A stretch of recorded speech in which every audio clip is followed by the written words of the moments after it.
Hey there and welcome back to Rimworld. My name is Pete and today we complete another episode of our Rimworld Extreme Desert Challenge. Last time we left off after recruiting our 7th colonist, Pollyanna, who is currently having a mental break and hiding in her room. We also completed our first trade with the Empire, which gave us enough materials to build the fabrication bench, so we are finally able to make some components. Today, things are starting off on a positive note, with Pollyanna's mental break ending quickly, so let's focus on making those components right away. I have also found a slightly better spot for the fabrication bench. Previously, it was only connected to the power grid behind our turret switch, which is of course less than ideal.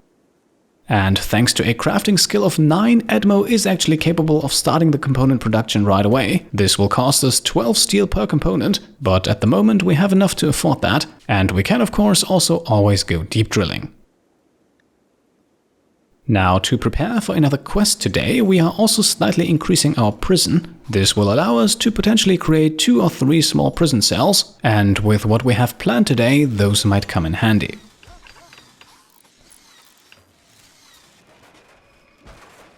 Before we can accept that quest, however, we have another one fly in, and this one actually seems pretty easy to complete. All we have to do is lend one of our colonists to the Empire for 6 days. I already have someone in mind who might be suitable for this, and whose absence should not hurt the colony too much. At least for now, though, we will keep everyone around. After all, there is some rice to be harvested, and Troy also has good news from the research labs for us, as he has now unlocked the secrets of carpet making. So let's put a nice red carpet down in our dining area. For a price of 7 cloth a tile, this is definitely not cheap, but with almost 500 cloth in our storage room, still very much affordable. In the evening then, our common room looks just the way I had planned, and before the colony goes to bed we can also quickly launch the next research project, and this one might be a bit surprising, but we want to look into prosthetics. As you can see, many advanced projects need this one to be unlocked, and I actually have one case in mind where even a baseline prosthetic limb might be useful, so let's get this underway. It should be completed rather quickly. Our construction squad can also continue working on our exterior wall, although, like I said last time, this is definitely more of a long-term project, so there is no rush to get it finished. On the next morning then, it is time to accept the quest I have been talking about, and yes, I know we are taking a bit of a risk here. However, I have seen some interesting ideas on how to handle this in the comments of the last episode, and I think, with a bit of luck and very little attachment to those 7 troopers we are about to receive, we might just be able to pull this off. In terms of the reward, by the way, we are actually going for the goodwill. This was also something that was pointed out in the comments, and I have to agree that becoming allies with the Empire might have a few advantages, not to mention that it would also kind of fit the overall storyline of the steakhouse. So, here we are, a shuttle is about to arrive, and this one has 12 passengers. 5 of them are the prisoners that we have to house for the next 17 hours, the remaining 7 are troopers sent here to protect them. Now, to make matters a bit more interesting, all 7 prisoners have been infected with blood rot, so for the next 17 hours we are moving a few more beds into the hospital, so that we can keep them and tend to them in one centralized location. Redhawk and Pollyanna then immediately begin administering herbal medicine to all 5 prisoners. Blood rot can only be tended to once every 24 hours, so this is definitely more than enough to ensure their survival. The 7 troopers, meanwhile, can freely roam around, at least within the confines of our base, as I have already restricted everyone to stay behind our walls, and our animals will also remain inside of their stables. After all, 1 or maybe even 2 raids could hit the colony at any second, and we definitely do not want anyone to get caught by surprise. For that reason, we can also already equip our colonists in slightly more protective gear. We still have some flak jackets lying around, and Jay can also put on his suit of armor again, but after that has been taken care of, all we can do is wait. Alright, here we are, the first group of pirates is here, but they are not actually attacking immediately, instead they are preparing for a siege. There are also only 18 of them, a little less than I had expected, and well, I think we have a rather easy solution for this. Yes, we might also be able to solve this without the anti-grain warhead, but we are also still waiting for a second wave to arrive, so I think it makes sense to not only deal with this one quickly, but also without putting anyone in danger.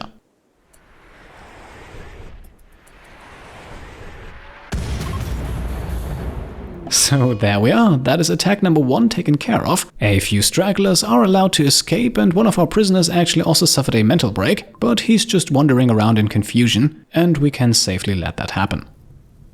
Now, our enemies, who are slowly but steadily burning to a crisp, did drop some interesting items. Nothing crazy, but a few mortar shells and 2 LMGs, so we are sending some of our animals out to grab those things.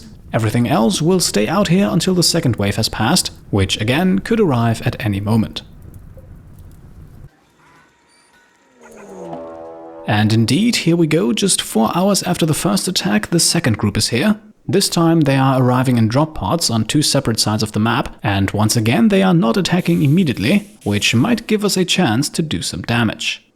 We also want to take note of the fact that at least one of the enemies here is carrying a doomsday rocket launcher, so ideally that enemy does not make it anywhere near our base. Once again then, we are starting things off with the mortar to perhaps get the group on the left here to attack right away. The bigger the time window between the 2 groups' attacks, the better our chances, I think.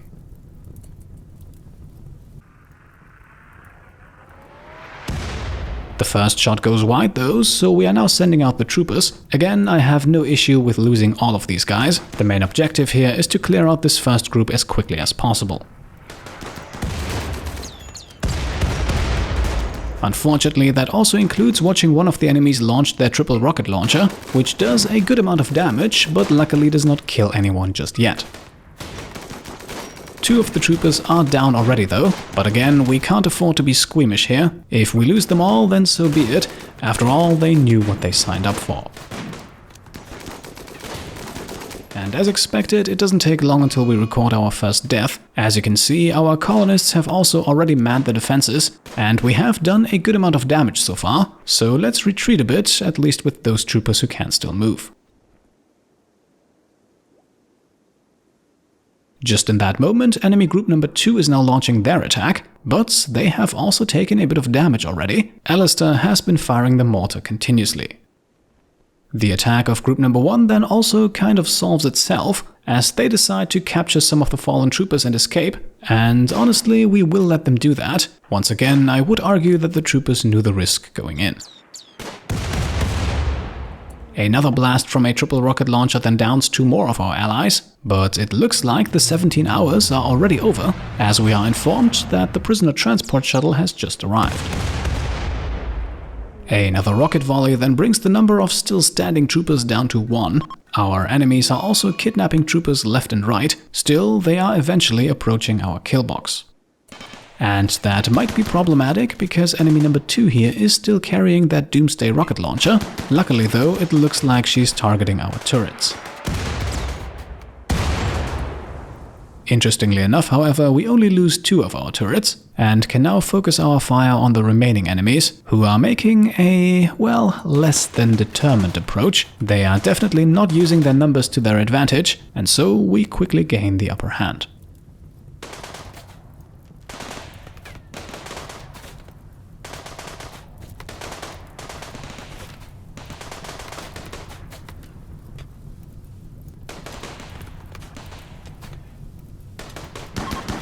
And here we go, the second group is fleeing, and with that the tough part of this quest has been completed. To be entirely honest, this went much better than I had expected. When I accepted this quest, I was fully prepared to select that aerodrone strike permit with stake, but it looks like that won't be necessary. We also only lost 2 of our turrets and can now carry the prisoners back over to the shuttle. For most of the troopers, however, there is nothing we can do. As you can see, the saw goblins are taking everyone who's not dead yet, and so only one of the troopers will be able to head back home after this. Now, before we send everyone off to bed and tell the shuttle to leave, we can collect a few more of the weapons that our enemies dropped, as there are once again a few interesting pieces among them. The shuttle's departure then also has to wait until the early morning, as a prisoner under the effect of a mental break can apparently not be brought over there. As you can see, our lone surviving trooper will also have to make the return trip on foot. The shuttle is reserved for prisoners only. And there we go, quest completed, and we receive a huge bonus to our relationship with the Empire. We are currently sitting at 51, and at 75 we will become allies, so I think that should be attainable in the not-so-distant future. A few hours later then, our lone survivor leaves the base, while our colonists switch back to their day-to-day clothing and take care of the repair work. The least we can do for our one fallen ally here is to give them a proper burial, and afterwards haul a decent chunk of steel back to the base. And so the day continues until in the afternoon Troy finishes his research of prosthetics, which means we can now manufacture some artificial limbs. That, however, will not be Troy's job, so he can continue researching, and I have decided to go straight for advanced fabrication next. A lot of the more interesting stuff that we could also unlock at this point ultimately requires advanced components to be manufactured, so I think it makes a lot of sense to be able to actually produce those first, before we unlock things like bionic limbs, charge rifles, or advanced suits of armor. For the rest of the evening then we can burn some corpses until, shortly after midnight, a psychic soothe hits the desert. All the men in our colony will now be a bit happier for a while, and so the next day begins promising. And don't worry, the weapons that Pollyanna is smelting here are bio-coded, so we wouldn't be able to use or sell them for a profit anyway, which means the best thing we can do is get some steel out of them. Edmo is also turning some of our yak corpses into fine kibble, while Alistair is constructing chairs for the poker table. This was something that I missed last time. The poker table cannot actually be used without chairs, but luckily I have you guys in the comments to remind me of those things. Just as Jake joins in to help out with the task, we are then hit by a solar flare, and with the steakhouse relying more or less exclusively on hydroponics, this could be a problem going forward. For the time being, though, we are lucky that we just brought in the last harvest, and using rice as our crop of choice certainly also pays off here. Its super fast growing time simply gives us a lot more flexibility. In the afternoon then, it is time for Pollyanna's weekly asthma treatment. I had secretly hoped to perhaps be able to take one of our attackers prisoner and maybe give her a new pair of lungs this way, but as you saw, every pirate that wasn't killed immediately was able to flee, so Pollyanna will have to deal with this for a while longer. Luckily for us and our no longer frozen meat supply, the solar flare then ends in the evening, and as far as I can tell we did not lose much, so another crisis has been averted. The day is then finished with a last round of flake production from Troy, but shortly after the entire colony finds itself fast asleep. On the next morning, we can not only see that Pollyanna is quickly increasing her plant skill, but we also have a combat supplier in trade range, and that is of course something that we want to use. To get us started, we can sell a bunch of drugs as well as a rather large pile of weapons that we no longer need. Yes, it is good to have some variety, but we do not need to stockpile a backup for a backup. Instead, we can do some purchasing, and I was briefly tempted by the tech print over here. However, the 2 bionic implants that are unlocked with this are really not that impressive. Speaking of which, we will be purchasing the Recon and the Cataphract helmet here. The Cataphract helmet is actually the best piece of headgear in the game in terms of raw protection, but the Recon helmet is also very good and comes with the benefit of not slowing its wearer down, which might make it useful for someone like Edmo, who is already slow by default.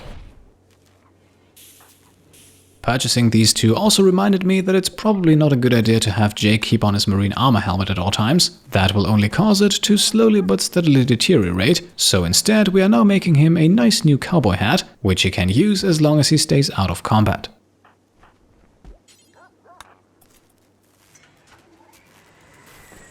And the day continues with more exciting news, as we witness a trio of Thrumbos wander in. Now, we won't be hunting them immediately, but if they stick around for a while, then I think we will hardly be able to resist. In the meantime, you can see Stake strip our dead enemies out of their armor, because, just like the bio-coded weapons earlier, we can smelt those, and at least get some use out of the tainted apparel that way. A few more hours pass, and it is time to accept another quest now. We will skip the Forsaken Vagabonds quest, by the way. Taking in 5 people who may or may not betray us is a bit risky in my opinion, especially considering that we do not really need additional colonists at the moment anyway. As a matter of fact, I think we should be able to actually spare one, which is why we will now send Alistair over to the Empire for 6 days as part of this quest right here. And once again, we will accept this quest for the honor reward, which will get us one step closer to becoming allies with the Empire. And here's the shuttle, so let's send Alistair on his way and hope that the Empire treats him well.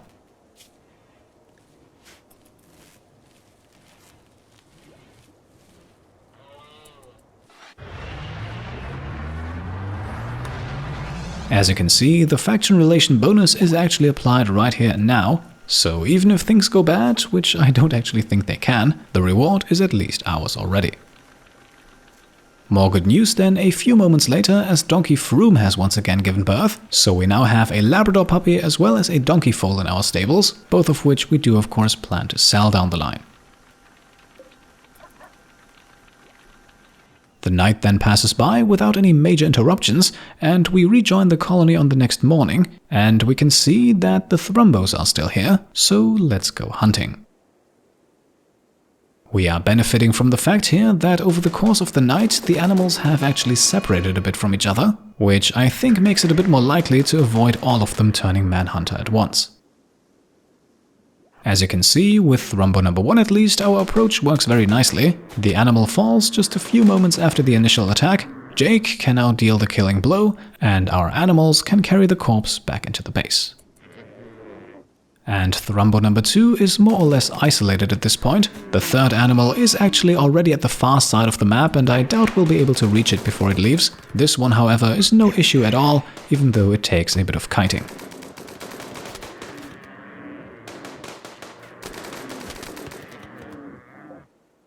And here you can see Thrumbo number 3 has almost made it over to the southeastern corner of the map, and I don't think that we'll be able to make it over there in time. Still, we have 2 more carcasses to add to our collection, which brings us now to the final task for today. A few moments ago we did unlock prosthetics, and we are actually going to manufacture a prosthetic leg now. With a price tag of 40 steel and 4 components, this is not terribly expensive. The crafting skill requirement of only 5 also means that Pollyanna can take care of it, while Edmo continues making components. After a quick lunch break, we can then also see that Pollyanna is showing some affection for Edmo, despite everything he has done to her, so I'm not quite sure if we have a mild case of Stockholm Syndrome develop in the steakhouse. In any case, this is something that we want to keep an eye on, even though, at least for the time being, Edmo rejected the attempt. Now, while Redhawk is taking care of another hay harvest, Pollyanna finishes the leg, so let's take a closer look at this. Needless to say, a prosthetic leg is not as efficient as a regular healthy one. Put in numbers, it is exactly 85% as good. And that is what actually makes it attractive for good old Edmo, who has a rather severe scar on his right leg, a scar that reduces the leg's efficiency down to 78%. As we have all seen plenty of times, this negatively affects his movement speed, which means that the installation of a prosthetic leg will actually make him more efficient. And because we still have that inspired surgery on stake, we will have him take care of the operation. I am not quite sure how Edmo is going to like that, but chances are he is sedated enough to not realize. In any case, as the sun slowly sets across the desert, the surgery is a success. Edmo now has a brand new right leg, and once the anesthetic wears off, we will see in actual numbers what that means for him. For today, with another night setting in, I think we have reached a good point to make the cut, so stay tuned as we rejoin the ever-growing steakhouse in the next episode. As always, if you enjoyed the video, then I would be very happy if you could leave a thumbs up, and if you like what I'm doing and want to support me and my channel further, then you can go ahead and subscribe to stay up to date, grab some merch over on shop.petecomplete.com, or check out and maybe even pledge to the Pete Complete Patreon. Thank you all for watching, and I'll see you next time. Cheers.